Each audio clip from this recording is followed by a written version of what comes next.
దేవుని నామానికి మహిమ కలుగును గాక. ప్రియమైన ఆత్మీయ సహోదరి సహోదరులకు నా హృదయపూర్వక వందనాలు. అందరూ ఎలా ఉన్నారండి? బాగున్నారా? దేవుడిచ్చిన సమయంలో మరి మీతో కూడా మాటలు పంచుకోవాలని ఆశపడుతున్నాను. ప్రియ దేవుని బిడ్డలారా, దేవుడు మనకిచ్చిన ప్రతి దినమున మనకు మాటలు జ్ఞాపకం చేసుకుని ఆయన యొక్క మార్గంలో మనము స్థిరంతముగా నడవాలని మరొకసారి మీకు మనం చేస్తూ ఉన్నాను. ఈరోజు ఒక అంశాన్ని మీకు నేను తెలియపరుస్తూ ఉంటాను. క్రీస్తునందు జీవించుట. ప్రియ దేవుని బిడ్డలారా, ఈరోజు మనము గుర్తు చేసుకున్నట్లయితే కనుక క్రీస్తునందు మనం ఎలా జీవించాలి, క్రీస్తునందు మనం ఎలా అభివృద్ధి పొందాలి, క్రీస్తులో మనం ఎలా నడుచుకోవాలని దేవుని లేఖనంలో చెలవిస్తూ ఉన్నాయి.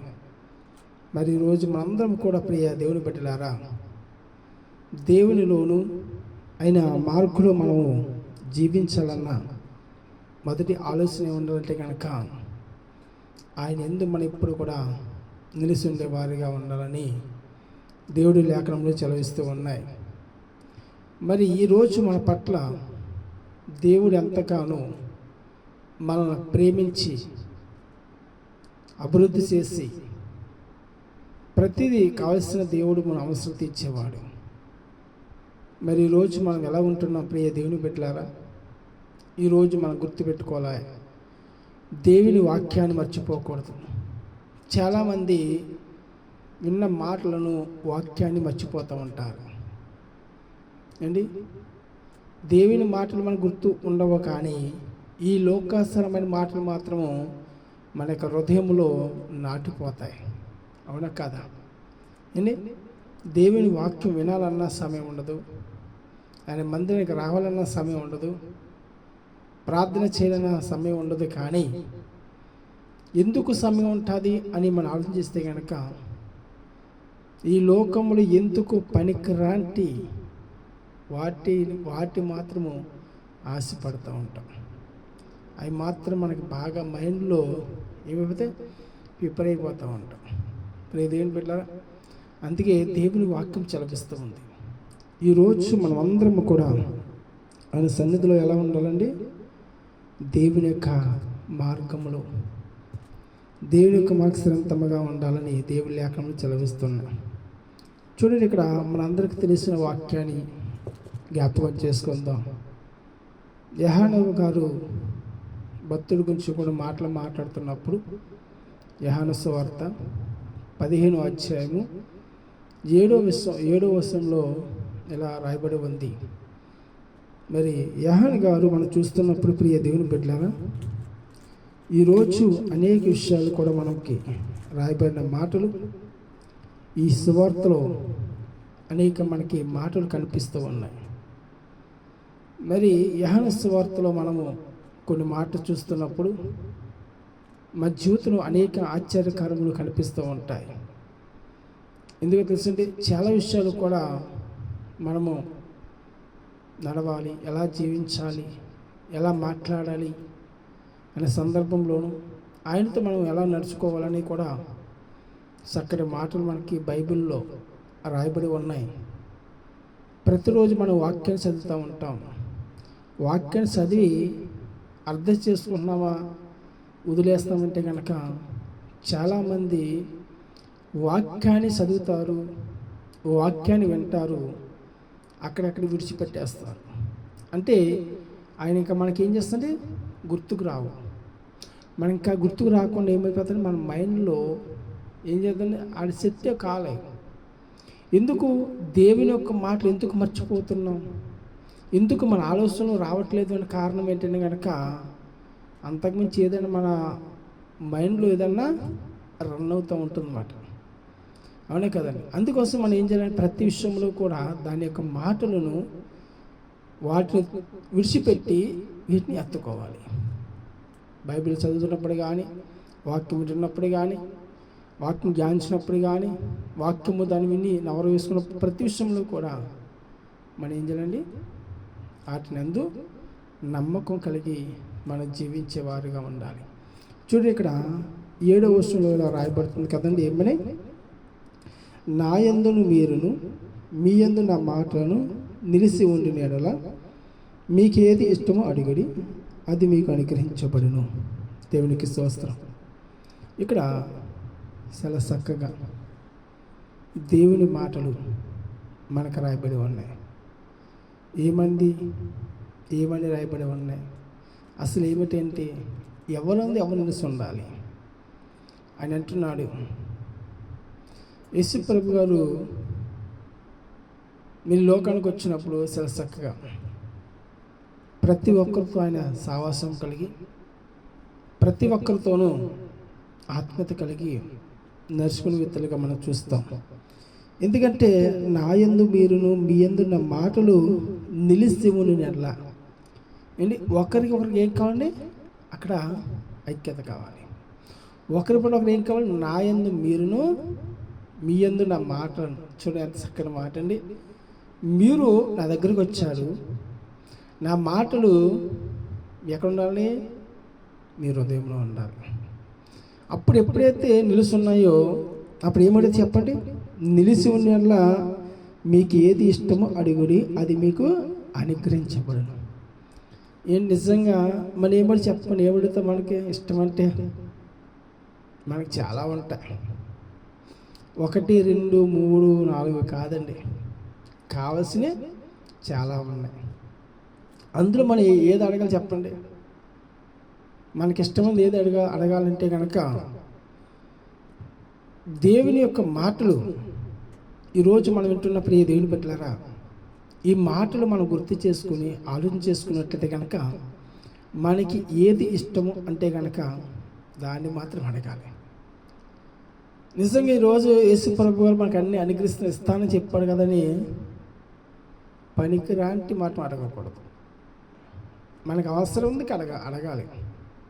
చాలామంది ముందు చూపుగా అడుగుతారేమో, ఇప్పుడు మనకి ఏది కావాలో అదే దేవుని నెరవేరుస్తాడు. ఎప్పుడు రాబోయే కాలానికి అడుగుతున్నాం, రాబోయే సంవత్సరానికి అడుగుతున్నామేమో ప్రియ దేవుని బిడ్డలారా, అది కాదండి.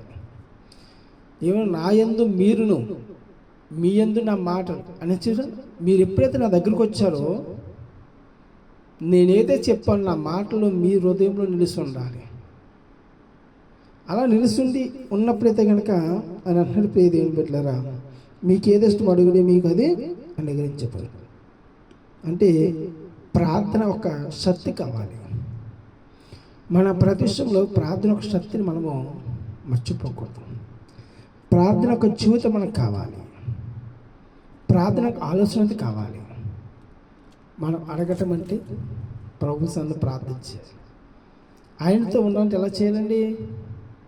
ఆయన చక్కగా మాట్లాడుతున్న ఒక మాటే కదా, మీ అందునే ఉన్నాను, నా యందు మీరు ఉన్నారు, మీ అందు మీ మాట ఉన్నాయి కదా, మరి సరిపోయింది. ఏమన్నా అర్థం కాదు. మీ అందు నా యందు మీరు మీ యందు నా మాట అనగా అంటే ఆయన యందు మనం వెళ్ళాం, ఆయన యందు ఆయన మాటలు మన హృదయంలో ఉంచుకున్నాం. ఈ మాటలు ఏదైతే ఉందో ఈ వాక్యమైన జీవితాన్ని మన హృదయంలో మారుస్తుంది. ప్రతి అవసరతల కొరకు మనం ప్రార్థన చేస్తాం. ప్రతి ఒక్కరి అవసరాన్ని మొత్తం ప్రార్థన చేస్తాం. అది అక్కడ ఏది అవసరము దాన్ని అడిగినప్పుడే ఆ ప్రార్థన ఎందుకు అడుగుతారు? ఇప్పుడు బలహీన కూడా ప్రార్థన చేయమంటారు, కుటుంబ సమస్య ఉంటే ప్రార్థన చేయమంటారు, భార్యాభర్తల మధ్య సమాధానం కోసం ప్రార్థన చేయమంటారు, గర్వపడిన వరకు ప్రార్థన చేయమంటారు. ఇలాగ అనేకమైన ప్రార్థన అవసరాలు చాలా ఉన్నాయి. అక్కడ సమయం ఏది కావాలంటే అక్కడ ఏది అడగాలో దానికోసం ప్రభా నీ సన్నిధానంలో ఒక బిడ్డ కొరకు ప్రార్థన చేస్తున్నాం, ఒక కుటుంబ నిమిత్తమే ఆ అవసరం ఏదైతే ఉందో అక్కడ చెప్పి ప్రార్థన చేస్తాం. అప్పుడు ఈ ప్రార్థన చేసినప్పుడు వీటిని అడగాలి. అది ఏది ఇష్టం ఉన్నప్పుడైతే ఎక్కడైతే దానికి అవసరం ఉందో అదే ప్రార్థన. ఎప్పుడైతే ఆయన మాటలు మన హృదయంలో ఉన్నాయో ఆలోచన చేసుకున్నప్పుడు ఏదైనా గుర్తుంచుకోండి. ఆ మాట ఎప్పుడైతే మన హృదయంలో ఆలోచన కలిగి ఉన్నామో, ఆలోచన కలిగి మనం జీవించగలుగుతామో ప్రియ దేవుని పల్లి ఈరోజు మనం కూడా దేవుని వాక్యములో దేవుని యొక్క మాటలో నిలుసుండే వారిగా ఉంటాం. అందుకే నా యందు మీరు మీ యందు నా మాటలు ఎందుకు చెప్పింది ఈ మాట?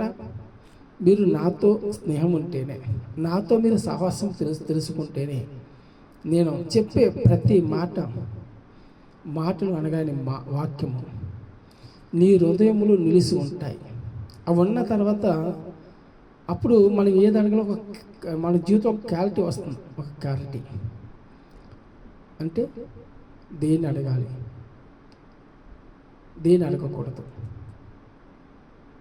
ప్రియ దేవుని బిడ్డలారా, ఈరోజు మనం అందరం కూడా దేవుని సందులో ఉన్నామంటే దేనికోసం అడగాలి, వేటి కోసము మనం జీవించబడాలి. ప్రియ దేవుని బిడ్డలు అంటే కనుక నిజమే ఆయన ప్రేమ కోసం, ఆయన ఆత్మీయత కోసం ఈరోజు ఎప్పుడు కూడా అతడు ప్రేమను మనం కోల్పోకూడదు, ఆత్మీయత అడగాలి. అందుకని 8వ వచనం కూడా ఒక మాట అంటే చూద్దామండి. 8వ వచనం ఒక మాట ఆయన రాశాడు, మీరు బహుగా ఫలించడం వలన నా తండ్రి మహిమపరచబడును, ఇందువలన మీరు నా శిష్యులగుదురు. దేవునికి స్తోత్రం. ఇలా చేయడం వల్ల ఎవరికండి? తండ్రి, ఆయన పరలోక తండ్రికి మహిమ. ఎందుకంటే మనము దేవునికి మహిమపరచాలి, ఆయన సన్నిధికి వెళ్ళాలి. ఖచ్చితంగా దేవుని మహిమపరచాలంటే ఆయన సన్నిధికి ఖచ్చితంగా వెళ్ళక్కలేదా? అందరం కూడి ప్రార్థన ద్వారా, పాటల ద్వారా, సాక్ష్యాల ద్వారా, ఆరాధన ద్వారా, బయలుపడ ఇలాంటి చాలా విషయాలు ఆయన నామాన్ని మహిమపరచాలి. అందుకే మీరు బహుగా ఫలించడం వలన మీరు నిజంగా సంతోషముగా ఆనందంగా ఉంటే కనుక నా తండ్రి మహిమపరుస్తారు. దేవునికి స్తోత్రం. హల్లెలూయా. ఎంత చక్కటి మాట అండి. ఈరోజు ఇదే మనం జ్ఞాపకం చేసుకోవాలి.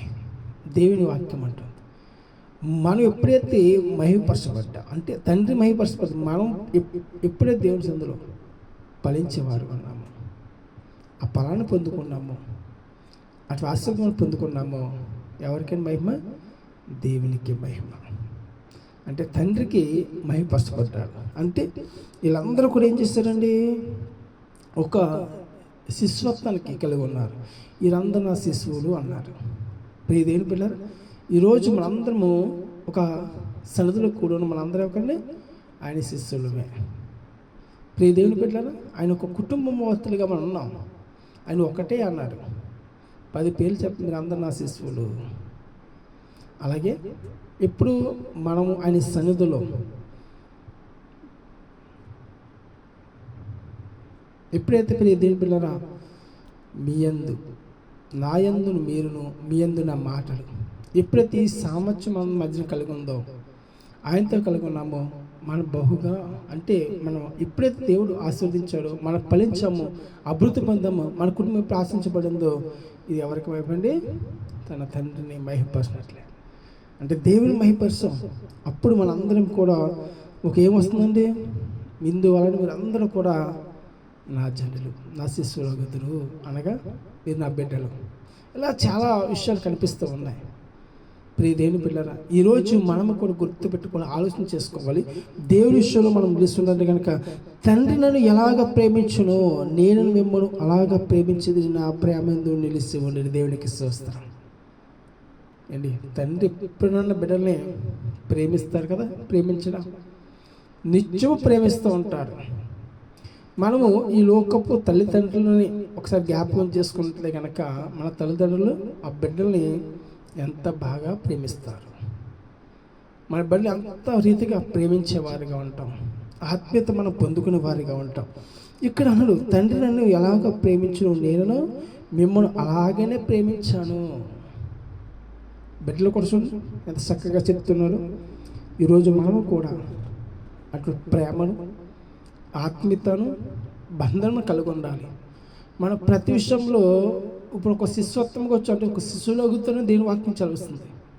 ఇప్పుడు కూడా మనం ఐక్యత ఎలా ఉండాలంటే కనుక ఇష్టమైన కుమారుని, దేవుడు ఇష్టమైన కుమారుడు ఎవరి? ప్రియ దేవుని బిడ్డలారా, మన అందరూ ఇష్టమైన కుమారులమే.